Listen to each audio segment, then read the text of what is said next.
Usted escucha Buen Provecho por rcr.tv, la radio que se ve.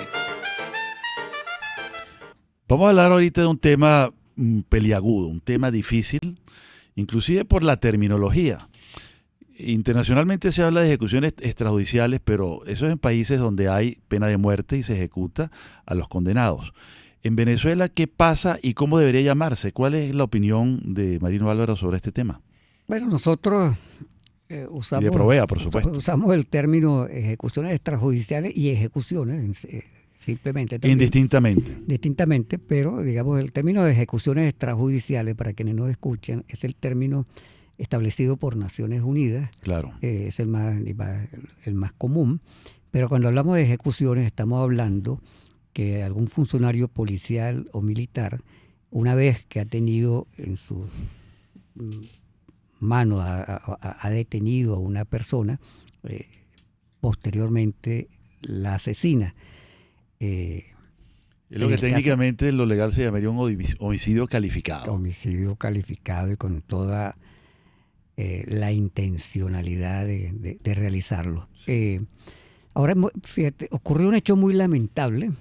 Yo aprovecho para expresarle mis condolencias a los familiares de la joven funcionaria del Cuerpo de Investigaciones Científicas que murió este fin de semana por disparos realizados por un efectivo del Ejército en Fuerte Tiuna.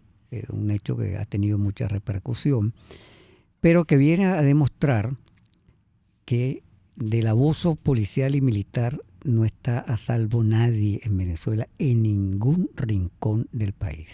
Son los gatillos alegres. Se le ha dado tanto poder de actuación a las fuerzas policiales y particularmente al Cuerpo de Investigaciones Científicas, Penales y Criminalísticas y al FAES para que actúen con tanta irregularidad, con tanta violencia, sobre todo violencia contra los más pobres, que se atreven a realizar miles de ejecuciones. No estamos hablando de 5, 6, 10, 100 ejecuciones, son miles de ejecuciones cada año que realizan. Se acerca a los 5.000 y pico, ¿no? Más de 5.000 ejecuciones que realizan. Y lo que ocurrió también cuando funcionarios del FAES en la autopista del este de Caracas hace poco agredieron a funcionarios del Cuerpo de Investigaciones Científicas y Penales. Recordó la época de las patotas. O el asesinato que cometió el FAES contra un funcionario de la Dirección General de Contrainteligencia Militar en noviembre del año pasado. Estos tres hechos, para nombrar nada más estos tres, pero la lista pudiera ser muy larga, donde funcionarios han matado a otros funcionarios, incluso algunos muertos por tortura, simplemente nos está expresando el nivel de violencia con el que están actuando los cuerpos policiales y militares en Venezuela, el nivel de impunidad con el que vienen actuando, que tienen no solamente el apoyo de sus superiores en cada uno de los organismos policiales, sino del propio Nicolás Maduro. En el caso del FAES, recordemos, un poco el FAES es un componente de la Policía Nacional Bolivariana, que poco a poco lo han ido transformando prácticamente en una policía autónoma, que tiene un alto nivel de letalidad, solamente en lo que va, solamente en el mes de enero, para que tengamos una idea, en 8 estados del país. El FAES asesinó a 65 personas en 8 estados del país, no estoy hablando de todo el país, solamente en 8 estados del país asesinó a 65 personas, en su gran mayoría estamos hablando de ejecuciones policiales, pero en el 2019 solo el FAES asesinó a más de 1.300 personas, solo el FAES, para no hablar de otros organismos policiales. ¿Cuál es la respuesta del gobierno a esto? Alentar. Es decir, Maduro... Los condecoran, etc. Maduro no solamente alienta la actuación del FAES, sino que respalda esta arbitrariedad. E insisto, un gobierno que se dice a favor de los trabajadores, a favor de los más pobres, ha realizado una política de seguridad ciudadana contra los más pobres. Recordemos los operativos de liberación del pueblo. Mira, aquí ocurrió algo.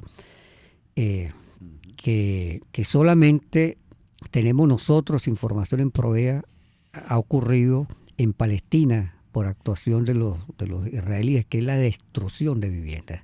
Aquí en el kilómetro 1 de la carretera panamericana, correcto, se destruyó todo un barrio, el barrio La Ensenada, todo un barrio de gente que tenía más de 25 años. No estamos hablando de viviendas hechas de cartón. No, ya eran de concreto, ladrillo.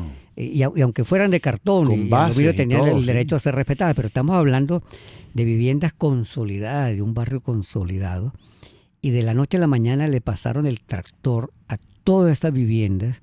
Estamos hablando de más de 300 familias que fueron afectadas porque se consideraba que ahí había un supuesto plan. Entonces la respuesta del gobierno, el operativo de seguridad, y en esto tiene una gran responsabilidad el general González López, actual director del SEBIN, que siempre lo señalaré con toda mi responsabilidad, de tener una deuda enorme con la justicia, porque dirigió los operativos y las masacres más grandes que ha habido en Venezuela, realizadas en los operativos OLP.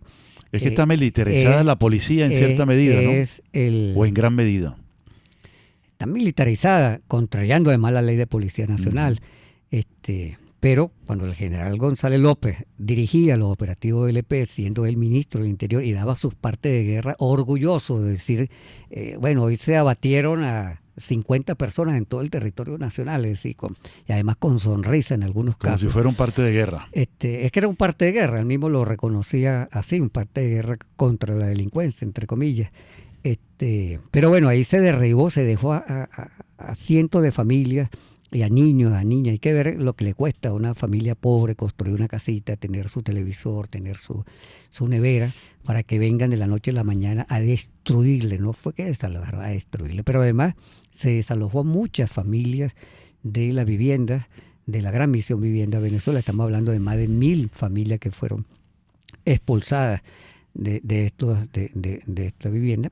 Pero lo más grave, las ejecuciones. Es decir, Michelle Bachelet, en su informe, sí, fue lapidaria, dijo que estábamos hablando de cerca de 5.000 presuntas ejecuciones judiciales. Ahora, lo más importante, la cifra es oficial. Sí. La cifra se la suministró el gobierno. Es lo que el gobierno llama resistencia a la autoridad. Muchas personas y paradójicamente no muere nadie de la parte de la autoridad, pero mueren 4.000. Así es. Muchas personas se alegran, ¿no? Yo recuerdo que cuando empezaron los operativos de liberación hasta que del les pueblo, toque así es, o le maten un hijo. Mira lo que pasó, por ejemplo, cuando empezaron los operativos de liberación del pueblo, nosotros fuimos la primera organización que empezó a cuestionar públicamente los operativos de liberación del pueblo. Sí. Nos llamaban a Provea a insultarnos, ¿no? ¿Cómo era posible que nosotros estábamos favoreciendo a los delincuentes? Algunos periodistas llegaron a cuestionarnos porque nosotros hacíamos cuestionamientos a los operativos de liberación del pueblo, algunos de los periodistas que cubren sucesos, por ejemplo. Pero hay que ver el terror que imponen. Para quienes nos están escuchando, imagínense que en el sector donde ustedes viven llega la policía encapuchada, no deja salir ni entrar a nadie, allana casa por casa la vivienda, saca a todas las personas, a todos los hombres mayores de 12 o 13 años. Hay un caso muy grave que me enteré hoy, que ocurrió en los Valles del Tuy hace muy poco, donde el FAES asesinó no solamente a 3 presuntos delincuentes que se metieron en una casa, sino que asesinó a toda la familia, incluyendo un niño de 2 años, un adolescente de 13 años. Al papá del adolescente, a la mamá del adolescente se salvó una señora, a pesar de que el cura del barrio hizo todas las gestiones con el Ministerio Público para que estos presuntos delincuentes se entregaran. El FAES entró a la casa, asesinó a los 3 presuntos delincuentes y asesinó a la familia completa. Estamos hablando de un caso que ocurrió hace menos de un mes. Pero estos operativos del FAES, para hablar solamente del FAES, pero igual lo hace el Cuerpo de Investigaciones Científicas, tienen un nivel de terror impresionante.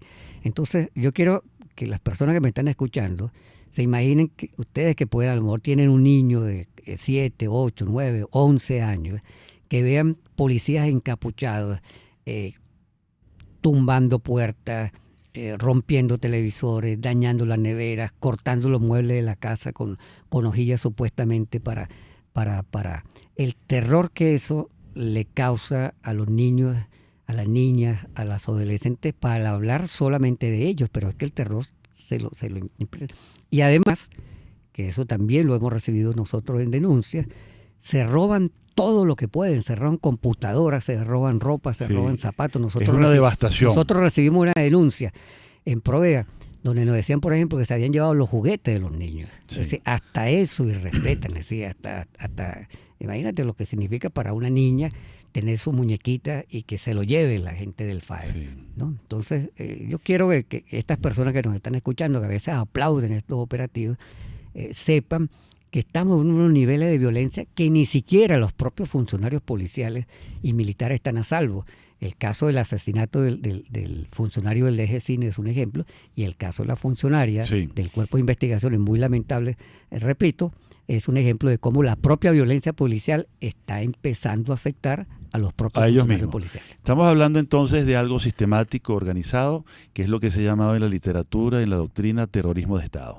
Vamos a la última, al último segmento, y vamos a concluir con recomendaciones a la sociedad civil, recomendaciones a las ONGs.